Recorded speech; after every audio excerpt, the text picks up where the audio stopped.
മുഖവൊരാവശ്യമില്ലാത്ത തിരക്കഥാകൃത്താണ് Dennis Joseph. ഏറ്റവും മികച്ച മലയാളത്തിലെ ഹിറ്റ് ചിത്രങ്ങൾക്ക് തിരക്കഥ എഴുതിയിട്ടുള്ള തിരക്കഥാകൃത്താണ് അദ്ദേഹം. ജയസിയുടെ ഈറൻ സന്ധ്യയാണ് ഡെന്നിസ് ജോസഫിൻ്റെ ആദ്യത്തെ ചലച്ചിത്രം. എന്നാൽ നിറക്കൂട്ട് എന്ന മമ്മൂട്ടി സിനിമയാണ് മലയാളത്തിലെ ഏറ്റവും നല്ല ഡെന്നിസ് ജോസഫ് തിരക്കഥയായി അറിയപ്പെടുന്നത്.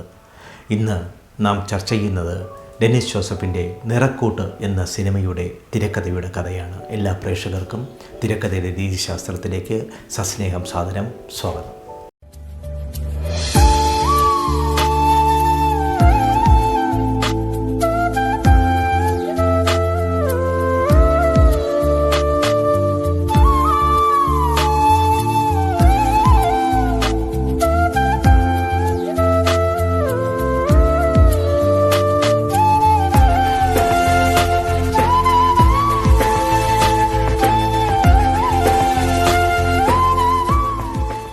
ഒരു സിനിമാ പത്രപ്രവർത്തകനായിട്ടാണ് ഡെന്നിസ് ജോസഫ് തൻ്റെ സാംസ്കാരിക ജീവിതം ആരംഭിക്കുന്നത്.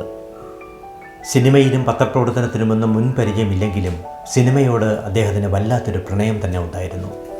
എറണാകുളത്ത് പഠിക്കാൻ വന്ന കാലത്ത് എല്ലാ സിനിമകളും അദ്ദേഹം മുടങ്ങാതെ കണ്ടിരുന്നു. പഠനത്തെക്കാൾ കൂടുതൽ താല്പര്യം സിനിമയിലായിരുന്നു. അപ്പോഴും വിദേശത്തേതെങ്കിലും തൊഴിൽ കിട്ടിയാൽ തനിക്ക് തൻ്റെ ജീവിതം സുന്ദര സുരഭിലമാക്കാം എന്നും ഡെന്നിസ് ജോസഫ് വിശ്വസിച്ചു. ചലച്ചിത്രത്തോടുള്ള പ്രണയം അദ്ദേഹത്തെ കട്ട് എന്ന സിനിമാ മാസികയുടെ ലേഖകനായി മാറ്റി.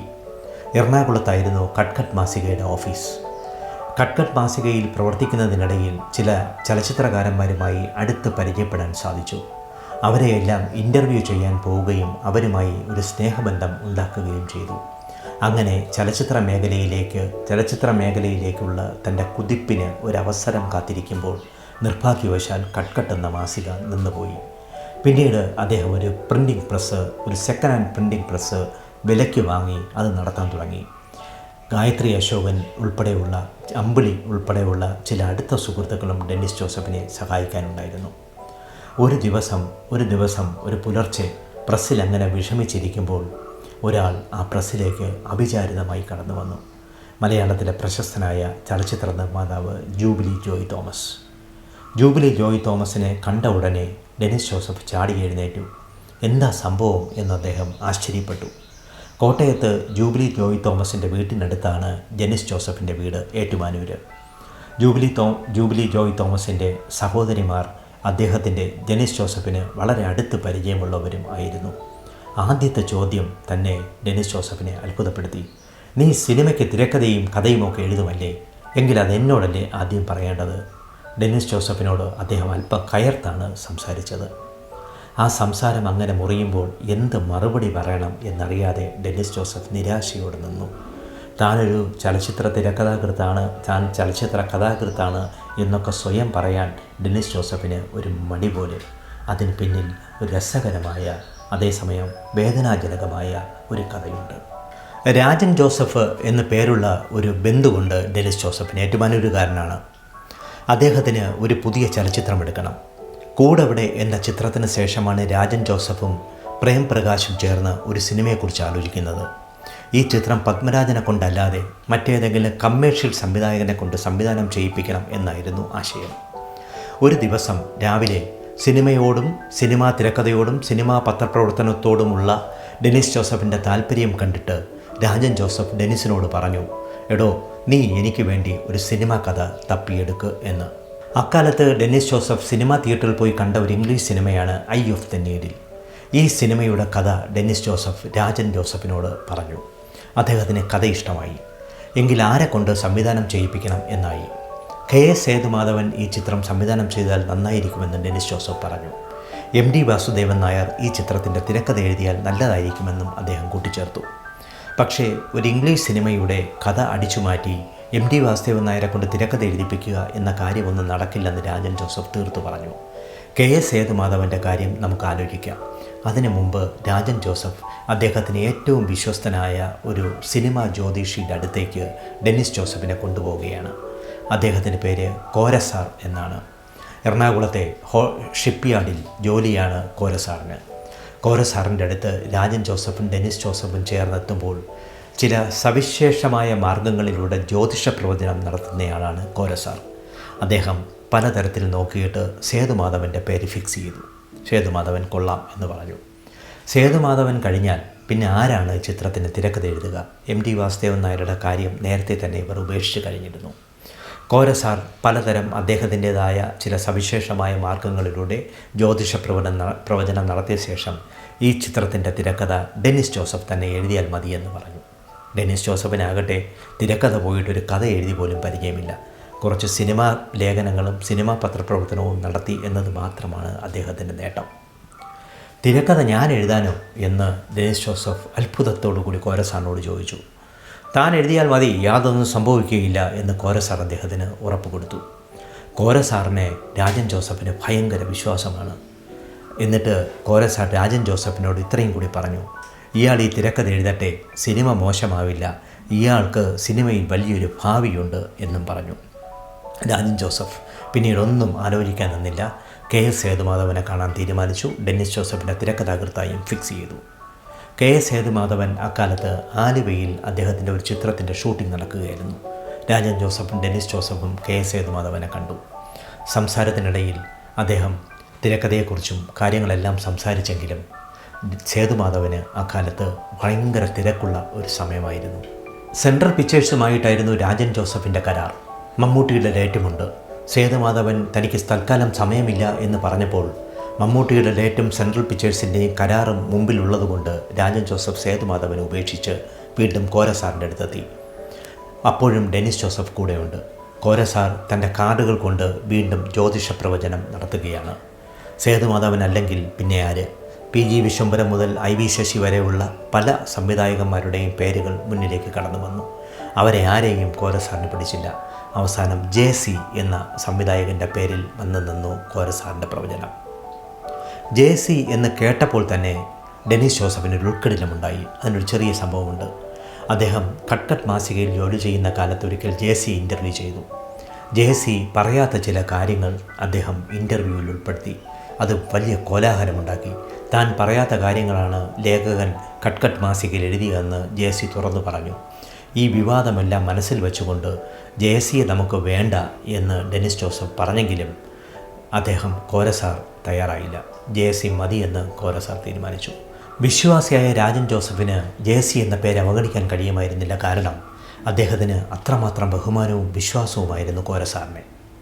അങ്ങനെ ഡെന്നിസ് ജോസഫും രാജൻ ജോസഫും JCയുടെ എറണാകുളത്തുള്ള ഫ്ലാറ്റിലെത്തി. എറണാകുളത്തെ ഫ്ലാറ്റിൽ ഏതാണ്ട് ഒരു വിശ്രമ ജീവിതം നയിക്കുകയായിരുന്നു JC അപ്പോൾ. മലയാളത്തിലെ വളരെ പ്രശസ്തനായ നോവലിസ്റ്റാണല്ലോ JC. മലയാള മനോരമ വാരികയിൽ അദ്ദേഹം നിരവധി നോവലുകൾ പ്രസിദ്ധീകരിച്ചിട്ടുണ്ട്. കഥയെക്കുറിച്ചും തിരക്കഥയെക്കുറിച്ചുമൊക്കെ നല്ല വിവരമുള്ളയാൾ. പക്ഷേ നിർഭാഗ്യവശാൽ അദ്ദേഹത്തിൻ്റെ സിനിമകൾ തുടരെ പരാജയപ്പെടുന്ന ഒരു കാലമായിരുന്നു അത്. സിനിമകൾ പരാജയപ്പെട്ടത് കാരണം ഒരു നാടകത്തിൻ്റെ സംവിധാനത്തിലായിരുന്നു അദ്ദേഹം അക്കാലത്ത് ശ്രദ്ധിച്ചിരുന്നത്. നാടകം സംവിധാനം ചെയ്യുന്ന തന്നെ തേടി മലയാളത്തിലെ പ്രശസ്തനായ ഒരു നിർമ്മാതാവും ഒരു നവാഗത തിരക്കഥാകൃത്തും കൂടി കടന്നു വന്നതിൽ ചെറുതായി JC ഒന്ന് അത്ഭുതപ്പെട്ടു. പക്ഷേ അദ്ദേഹം തൻ്റെ സ്വതവേയുള്ള ഗൗരവം വിട്ടില്ല. അദ്ദേഹം ആരാണ് തിരക്കഥാകൃത്തെന്ന് ചോദിച്ചു. ഡെന്നിസ് ജോസഫ് ആണെന്ന് രാജൻ ജോസഫ് പറഞ്ഞു. ഡെന്നിസ് ജോസഫ് എന്ന് കേട്ടപ്പോൾ അദ്ദേഹത്തിന് പഴയ കാര്യങ്ങൾ ഓർമ്മ വന്നിട്ടുണ്ടാവാം. ഏതായാലും ഡെന്നിസ് ജോസഫ് പൂർത്തിയായ തൻ്റെ തിരക്കഥ JCക്ക് കൊടുത്തു. 1 2 സീൻ വായിച്ചു കഴിയുമ്പോൾ തന്നെ JCയുടെ മുഖഭാവം ഡെന്നിസ് ജോസഫിന് മനസ്സിലാകുമായിരുന്നു. വല്ലാത്തൊരു അവജ്ഞയോടെയാണ് ഡെന്നിസ് ജോസഫിൻ്റെ തിരക്കഥ JC വായിച്ചിരുന്നത്. സംഗതി ഏതാണ്ട് ഡെന്നിസ് ജോസഫിനെ പിടികിട്ടി. ഇങ്ങർക്ക് തിരക്കഥ ഇഷ്ടപ്പെടാൻ യാതൊരു സാധ്യതയുമില്ല. അപ്പോഴും രാജൻ ജോസഫിന് പ്രതീക്ഷയുണ്ടായിരുന്നു. ഏതായാലും 3 4 സീൻ കൂടി വായിച്ച ശേഷം JC ഉള്ള കാര്യം അങ്ങ് തുറന്നു പറഞ്ഞു. ഈ തിരക്കഥ വെച്ച് സിനിമയാക്കാമെങ്കിൽ സിനിമ പരാജയപ്പെടും എന്ന കാര്യത്തിൽ യാതൊരു സംശയവുമില്ല. രാജൻ ജോസഫിന് അറിയാമല്ലോ, എൻ്റെ ചില തിരക്കഥകൾ, എൻ്റെ ചില നല്ല ചിത്രങ്ങൾ പരാജയപ്പെട്ടതിന് കാരണം തിരക്കഥയാണ്. അതിനാൽ ഈ തിരക്കഥ മാറ്റിവെച്ച ശേഷം നമുക്കൊരു മറ്റൊരു നല്ല തിരക്കഥാകൃത്തിനെ കൊണ്ട് ഈ തിരക്കഥ എഴുതിപ്പിച്ചാലോ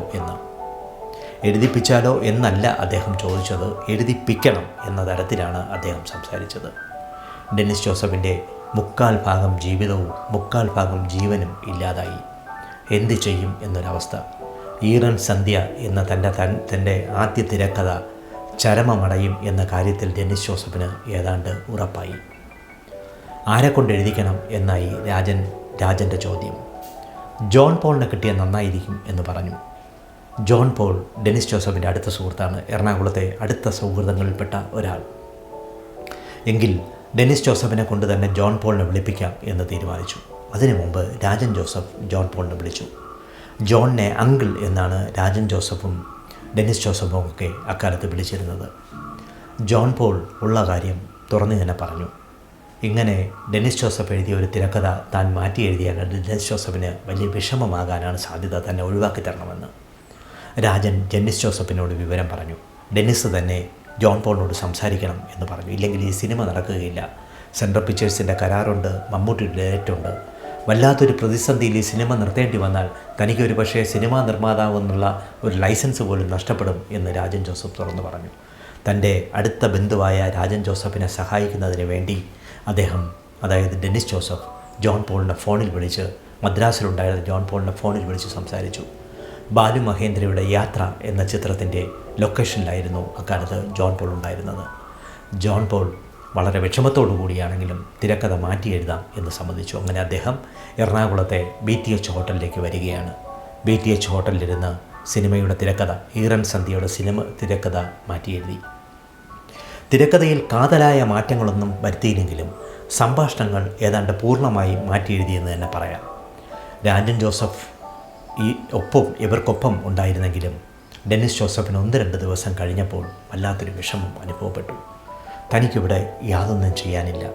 അദ്ദേഹം ജോൺ പോളിനോട് യാത്ര പറഞ്ഞ് തൻ്റെ പ്രസ്സിലേക്ക് മടങ്ങി. പിന്നീടുള്ള ദിവസങ്ങളിലെല്ലാം പ്രസ്സിൽ തന്നെ ഇരുന്നു. ഇതൊരു പെരുമഴക്കാലമായിരുന്നു.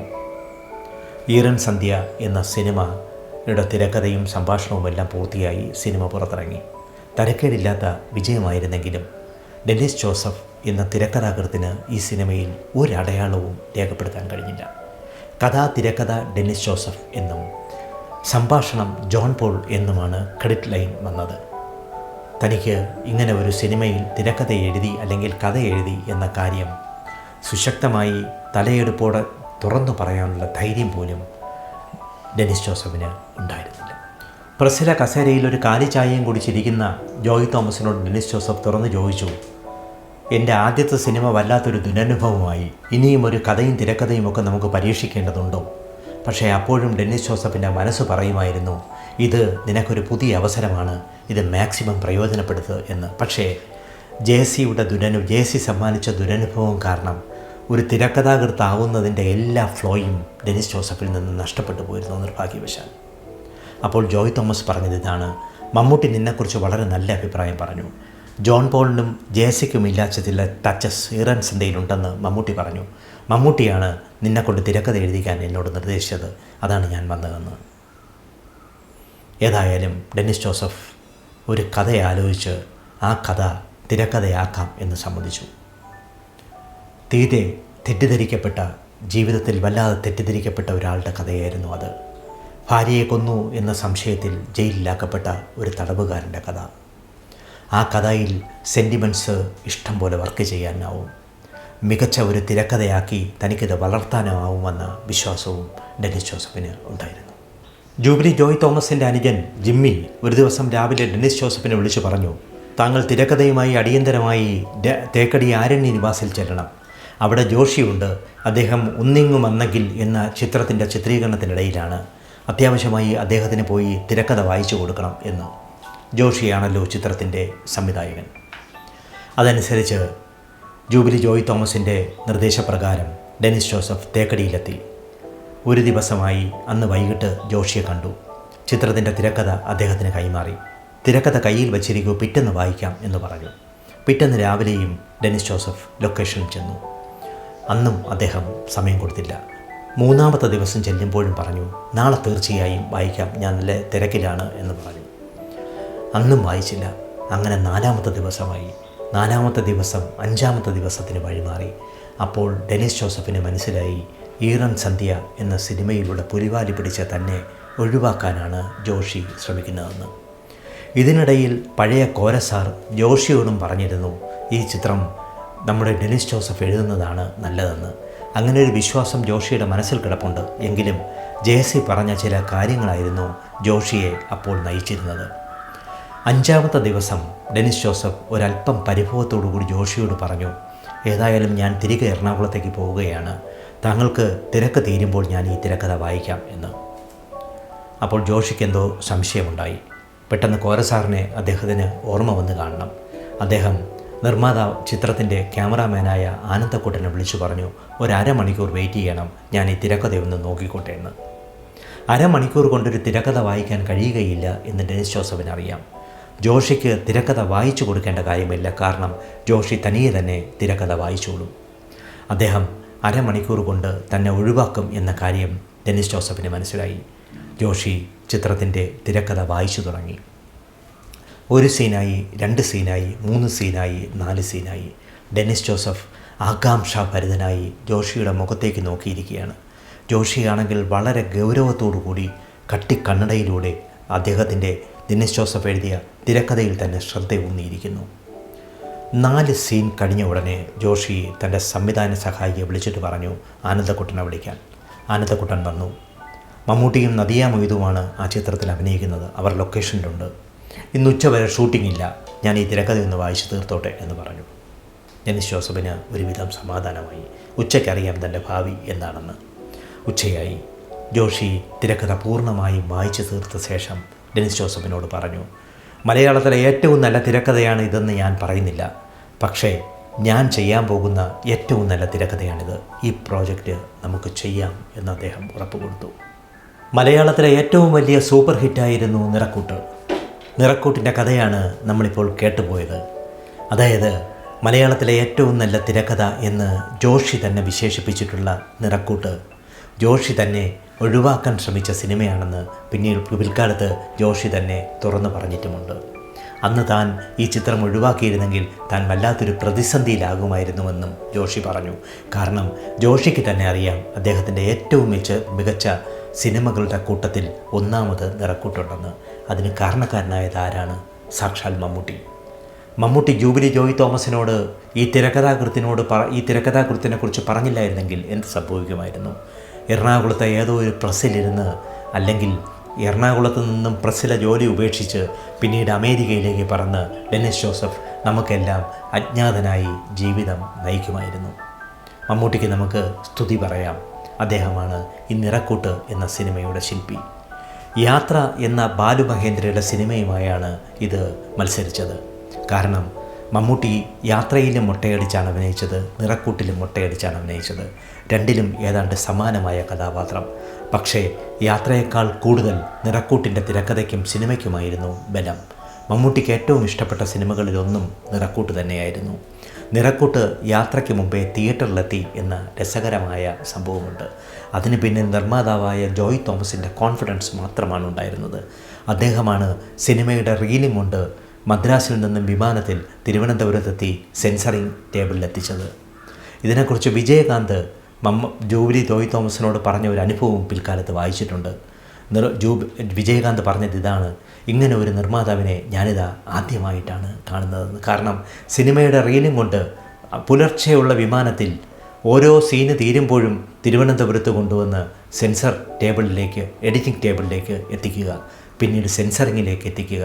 യാത്രയ്ക്ക് മുന്നേ ഈ സിനിമ റിലീസ് ചെയ്യണമെന്ന ഒറ്റ ആശയം മാത്രമാണ് ജോയ് തോമസിനുണ്ട്. അദ്ദേഹം വിജയിക്കുകയും ചെയ്തു. ഭാഗ്യവശാൽ യാത്രയും മലയാളത്തിൽ സൂപ്പർ ഹിറ്റായി, നിറക്കൂട്ടും സൂപ്പർ ഹിറ്റായി. നിറക്കൂട്ട് തമിഴിലും തെലുങ്കിലും കന്നഡയിലും വന്നു. എല്ലാ ഭാഷകളിലും ശ്രദ്ധിക്കപ്പെട്ടു. നിറക്കൂട്ടിലെ ഗാനങ്ങൾ വളരെയധികം ശ്രദ്ധിക്കപ്പെട്ടു. നിറക്കൂട്ട് മലയാളികൾ എന്നെന്നും മനസ്സിൽ സൂക്ഷിക്കുന്ന ഒരു സിനിമയായി മാറി. തിരക്കഥ രീതിശാസ്ത്രത്തിൻ്റെ എപ്പിസോഡ് ഇവിടെ അവസാനിക്കുകയാണ്. ഡെനിസ് ജോസഫിൻ്റെ ഈ രസകരമായ ജീവിതത്തിലെ ആദ്യത്തെ എപ്പിസോഡ് കേട്ടിരുന്ന എല്ലാവർക്കും നന്ദി. അടുത്ത ലക്കം കാണുന്നതുവരെ നമസ്കാരം.